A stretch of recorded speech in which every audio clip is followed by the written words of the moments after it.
What happens when a cop on a power trip pulls over a woman who outranks him in every way that counts? It began late on a Wednesday night, just after 11 p.m., the kind of quiet hour when Toledo's streets are mostly empty. A few night shift workers headed home, and one government-issued black SUV rolled steadily through town, driven by Lieutenant Colonel Adrian Wallace. She had just wrapped up a base meeting 2 hours south. Her SUV wasn't flashy, just clean, efficient, and quiet. Much like her. The windows were lightly tinted, and the hum of the tires on the pavement was the only sound as she drove, calm and composed. Adrian wasn't speeding. She wasn't swerving, just driving home. But Sergeant Daniel Mercer saw something else. Parked near Reynolds Road with a lukewarm cup of coffee and his phone in hand, Mercer was bored. His shift had been dead quiet. No calls, no action. Then he saw the unfamiliar SUV pass by. That was enough. He tossed the coffee, flicked on his cruiser's lights, and pulled out. Adrian noticed the flashing lights in her rearview mirror and eased the SUV to the side of the road. No panic, no hesitation. Just calm control. Exactly what years of military training had taught her. A patrol car door slammed shut. In her mirror, Adrian saw him. Tall, broad-shouldered, walking with that deliberate cop swagger. One hand rested on his holster, the other held a flashlight. He didn't approach the passenger side like protocol suggests. He came straight to her window. "License and registration," he said flatly. No greeting, no explanation. Adrian kept her hands in full view and rolled the window down halfway. "Officer, may I ask why I was stopped?" He raised the flashlight and aimed it straight into her eyes. "You were drifting between lanes. Didn't signal. Looked like you might have been drinking." She arched an eyebrow, unfazed. "I wasn't." "License, registration," he repeated, louder this time. Adrienne didn't argue. She moved slowly and deliberately, reaching into the glove box. As she handed over the documents, she added calmly, "This is a government vehicle. I'm a federal employee." Mercer glanced at the ID. "Military?" "Yes." He gave a short, smug smirk. "Doesn't make you above the law." "I never said I was." His tone sharpened. "Step out of the vehicle." Adrian blinked. "Excuse me?" "I said step out of the car. I'm conducting a sobriety test." Her jaw tightened, but she stayed composed. "On what grounds?" she asked evenly. "I've complied with everything. I haven't been drinking. I'd like to know the reason." Mercer stepped closer, his tone hardening. "Now you're refusing a lawful order." Adrian didn't flinch. "No, Sergeant. I'm asking for clarification." That didn't sit well with him. His jaw clenched. Then, without warning, he yanked the door open himself. "Get out of the car. Now!" Adrian reached down calmly and tapped her phone. The screen lit up, recording. "Just so we're clear," she said, her voice low and steady, "this interaction is being documented."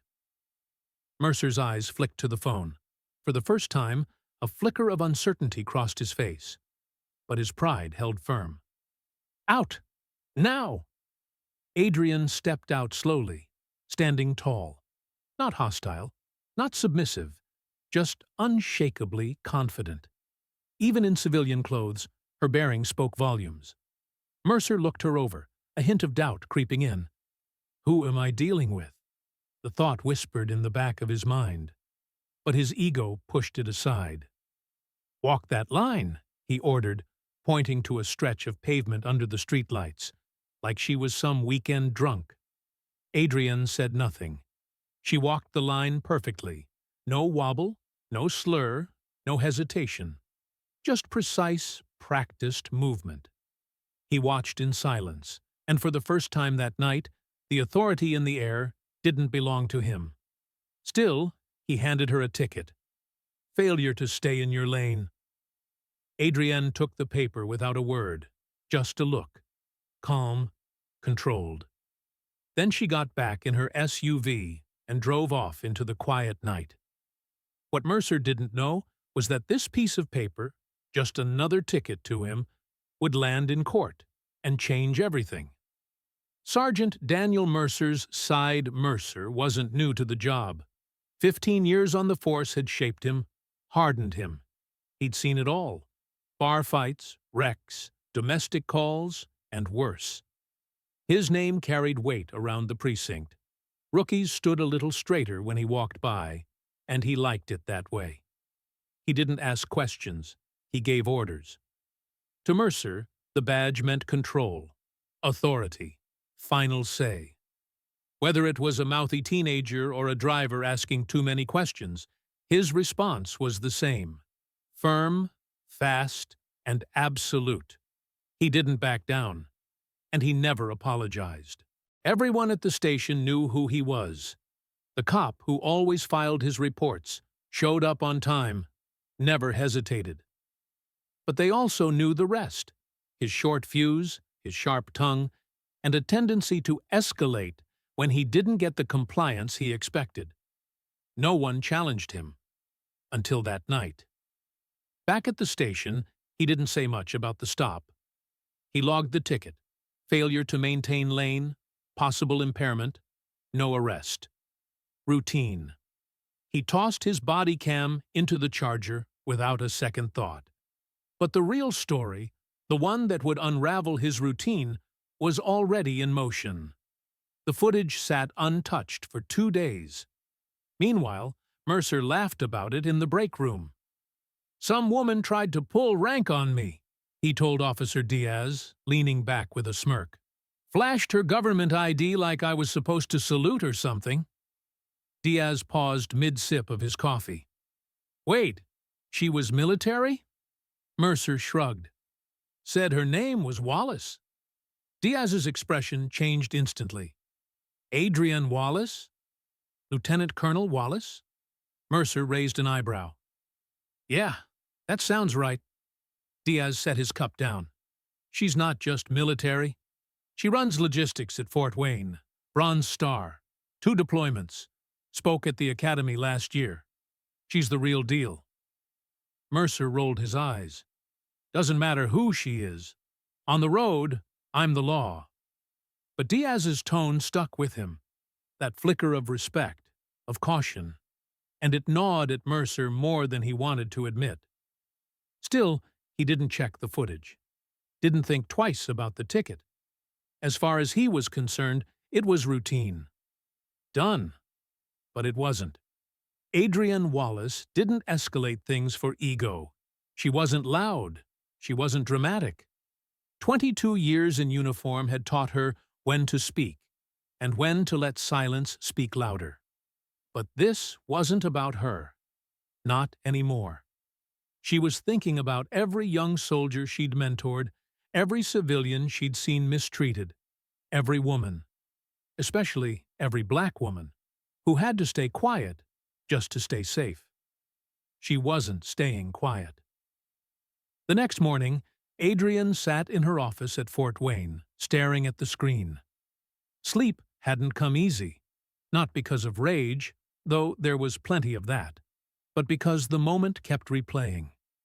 The flashlight in her face, the hand near the holster, the sharp tone, the power play.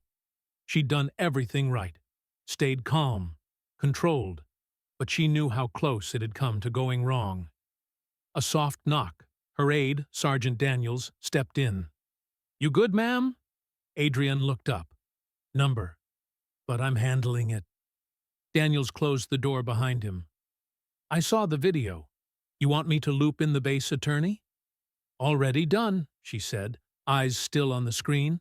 He hesitated. "You sure you want to go public with this?" Adrienne leaned back in her chair. "I'm not chasing headlines. I'm demanding accountability."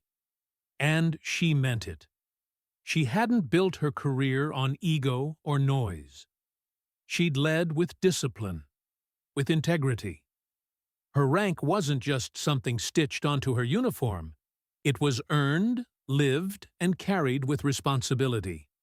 She'd earned her rank the hard way, commanding convoys through war zones, coordinating disaster relief, managing soldiers and logistics across 4 continents. But none of that had mattered to Mercer. To him, she was just another driver who didn't respond fast enough. Just another civilian to assert control over. And that's what bothered her most. How easy it was for him to dismiss her. So, she made the calls to military legal counsel, to the Inspector General's office. She attached the video, filed the complaint, and let the footage speak louder than words. Calm, measured, precise.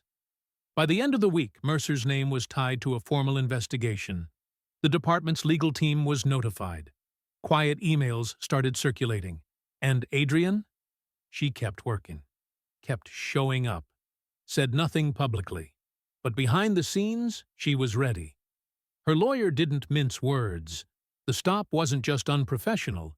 It might have violated federal protections. If it came to court, they'd be prepared. Adrienne didn't flinch. She was used to pressure, used to battles that didn't take place on traditional fields. Then came the reckoning. Mercer still thought it would blow over. Just another angry driver. Another complaint in a file. Until the envelope arrived. Plain, unmarked. Just a manila folder with his name typed neatly on the front. He tore it open in the precinct parking lot, expecting a memo or maybe an internal review notice. It wasn't. It was a court summons. A civil rights complaint had been filed. Plaintiff, Lieutenant Colonel Adrienne Wallace. Charges: unlawful detainment, intimidation, abuse of power. Mercer stared at the paper in his hand. For a moment, he didn't move. Then he laughed, loud and sharp. "No way," he muttered. "No way this holds up." But when he walked back into the station, the atmosphere had shifted. Conversations quieted. Eyes avoided his. Officer Reading called him in, closed the door, drew the blinds. "We need to talk," he said, voice low but firm. Mercer sat down, arms crossed. "About what?" Reading didn't waste time. "The woman from the traffic stop. She's filing formal charges." "She's playing victim," Mercer scoffed. "Didn't like that I didn't roll out the red carpet." Reading didn't flinch. "She's not pretending. Do you even know who she is?" "I don't care who she is. She was stopped, got mouthy, and now she's mad I didn't treat her like royalty." Reading leaned forward.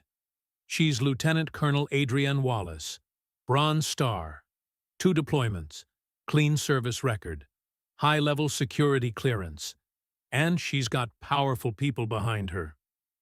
Mercer waved a hand. "So what?" She pulled rank. "That's not how the road works." "It's not just that," Reading snapped.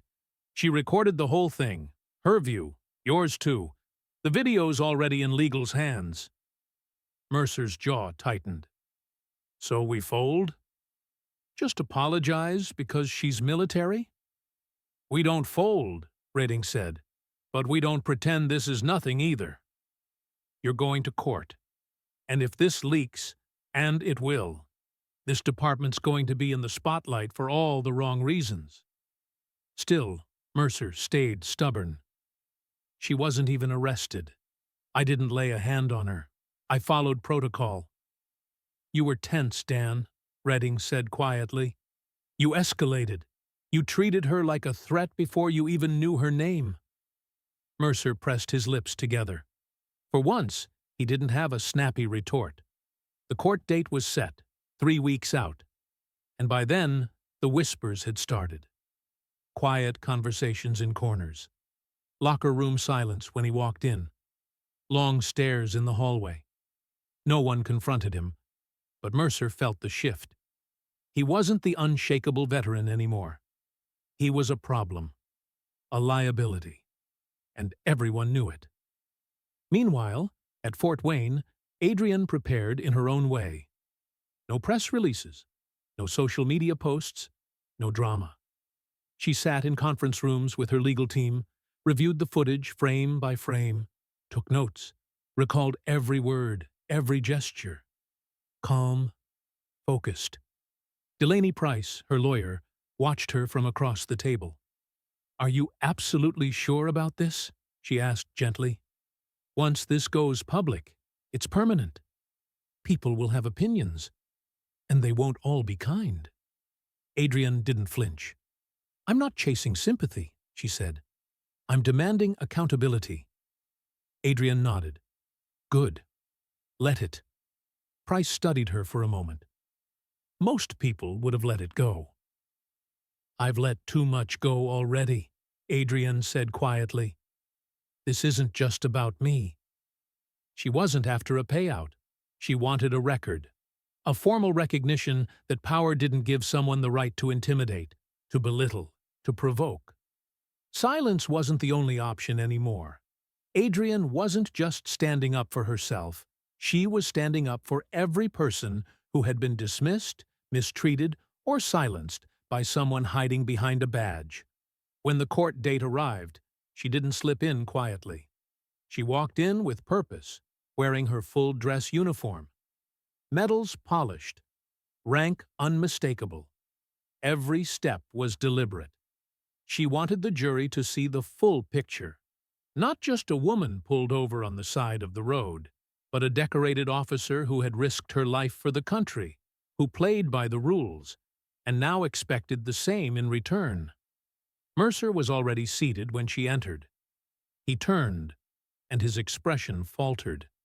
The smirk he usually wore didn't quite make it to his eyes. But the real test hadn't started yet. The courtroom was packed, not with press, not yet, but with uniforms. Officers from both the local police precinct and Fort Wayne. A silent audience, watching, judging, waiting. Adrienne's fellow soldiers sat quietly in the courtroom, dressed in uniforms or formal attire, sitting side by side with civilians who didn't fully understand the gravity of the case. To some, it seemed like just another traffic stop that escalated unnecessarily. But to Adrienne, this was the culmination of something far larger, something that had been building for years. Mercer sat rigidly at the defense table, his face a mask of tension. His lawyer, Charles Brenner, leaned in, whispering something. But Mercer didn't react. His gaze remained fixed on the judge, distant, unreadable. Then, Adrienne's name rang out. She stood, straightened her collar, and walked with the same steady confidence she'd used to lead troops through danger. There was no hurry in her step, no hesitation. Every pair of eyes in the courtroom followed her. Her medals gleamed under the harsh lights. Her posture was commanding, not because of her uniform, but because of what she had earned. Respect. The judge cleared his throat. "Colonel Wallace, thank you for your service. You may begin." Delaney Price stepped forward, calm and focused. "Lieutenant Colonel, could you please describe the events of the night of January 17th? Adrienne's voice rang out clearly, steady and unshaken. She didn't rush her words. Each one was deliberate, powerful. The room hung on her every syllable. "I was driving back from a meeting at the Indiana Guard Reserve around 11:15 p.m. when Officer Mercer stopped me. I wasn't swerving. I wasn't drunk. I cooperated and asked him normal questions, but he answered with anger." Adrienne's voice was steady, every word precise. No emotion, just the facts. "He told me to get out of the car, without explaining why. When I asked, he just repeated it, louder. That's when I started recording." Delaney Price nodded thoughtfully. "Did you ever refuse a direct order?" "No." "Did you resist?" "No." "Did you tell him who you were?" "Yes. I said I worked for the government and was driving an official vehicle." The courtroom fell into an eerie silence. No whispers, no shuffling, just the sound of pens scratching against paper. Then, the videos were played. First, Adrian's phone recording, clear, unfiltered, and devastating.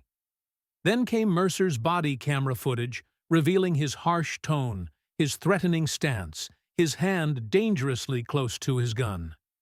Even though she was cooperating, the visuals spoke louder than any words. The jury didn't need to speak. You could feel their opinions shifting. Mercer's lawyer, Brenner, stood next, attempting to maintain politeness but pushing hard. "Lieutenant Colonel Wallace, isn't it possible Officer Mercer was just doing his job?"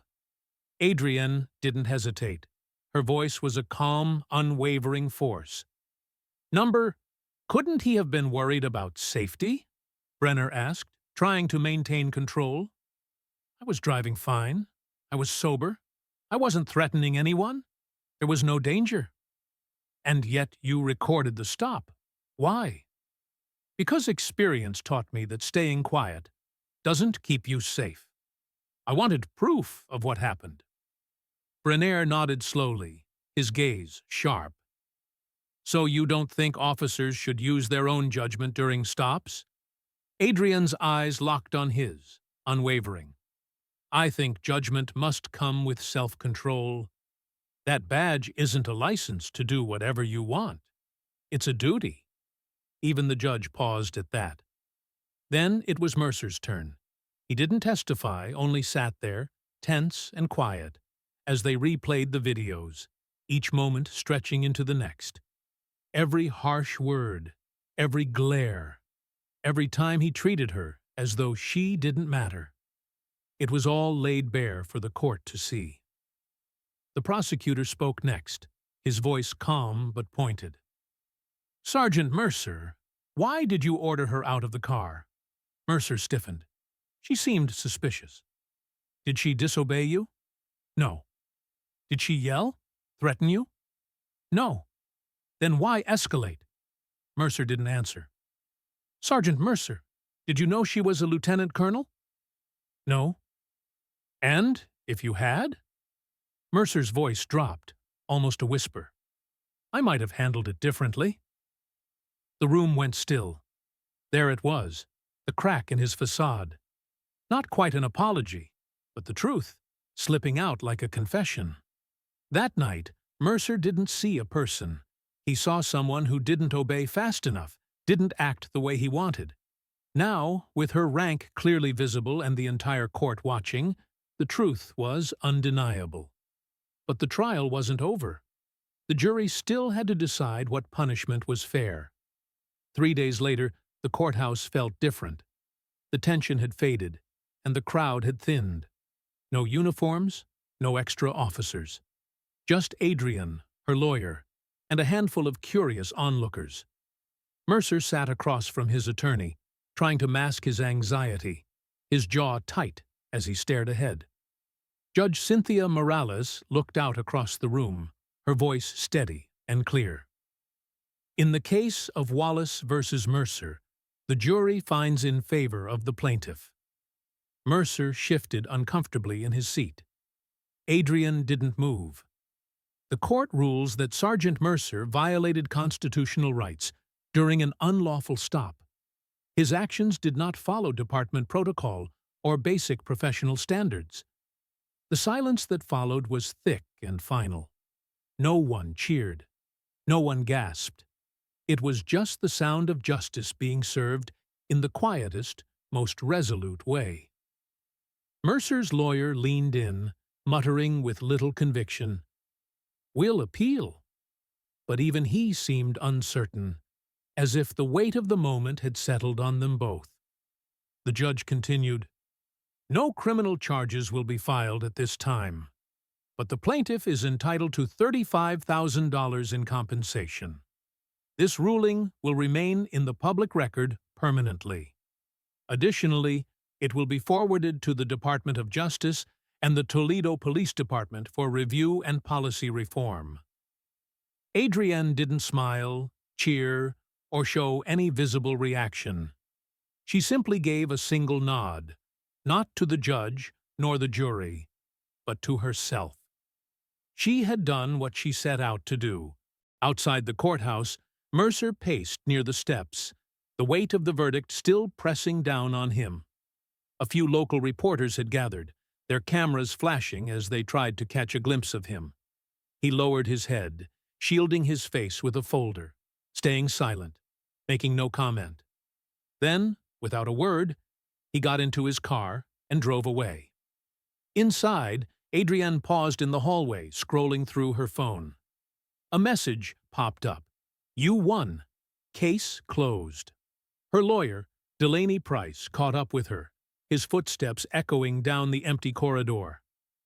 "You could have demanded more money," he said, his tone more curious than critical. Adrienne shook her head. It wasn't about the money. Delaney studied her for a moment, sensing there was more. "Do you think this will make a difference?" She looked out at the glass doors, the sunlight streaming in, and then answered softly, "I'm not sure. But maybe, the next time he pulls someone over, he'll hesitate." A week later, Mercer was suspended while the police conducted their review of the case. Some whispered that he might be reassigned to a different position. Others speculated that his career was over. Either way, the protection he once had was shattered, and everyone could see it. Back at Fort Wayne, Adrienne returned to her duties as though nothing had changed. She didn't seek out praise or interviews. She had tasks to complete, people to train, missions to lead, and responsibilities to uphold. Yet, within her team, the lesson was clear. You don't need to shout to earn respect. You don't have to fall apart to show you've been hurt. Sometimes staying composed speaks louder than any anger could. Though the court had ruled in her favor, Adrienne knew the fight wasn't over. Holding someone accountable wasn't just about punishment. It was about what came next. 2 months later, Adrienne stood before a room full of new recruits at Fort Wayne. Most had been wearing the uniform for only a few weeks, young, eager, and ready to serve. She wasn't there to talk about battle tactics or equipment. This time, she spoke about leadership, what it means when no one is watching. She scanned the room, her gaze steady. How many of you believe that a uniform automatically commands respect? A few hands went up, some tentative, some certain. Adrienne nodded. I understand why you might think that, but here's the truth.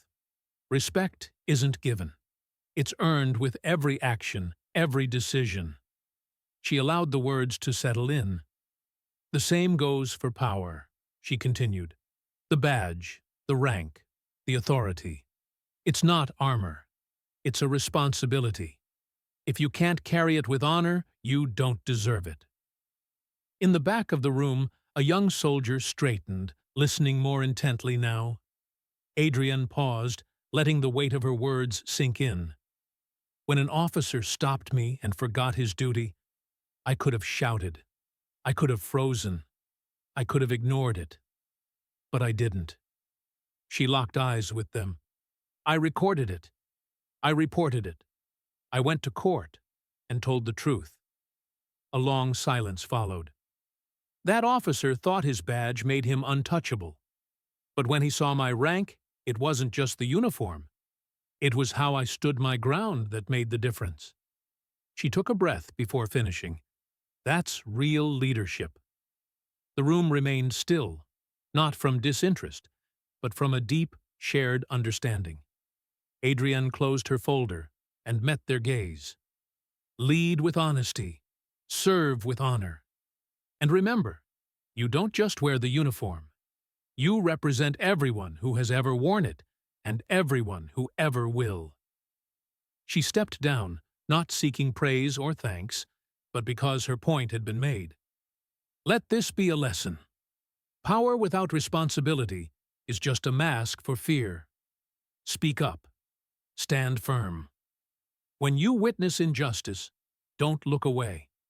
Silence only aids the wrongdoers, but courage defends us all.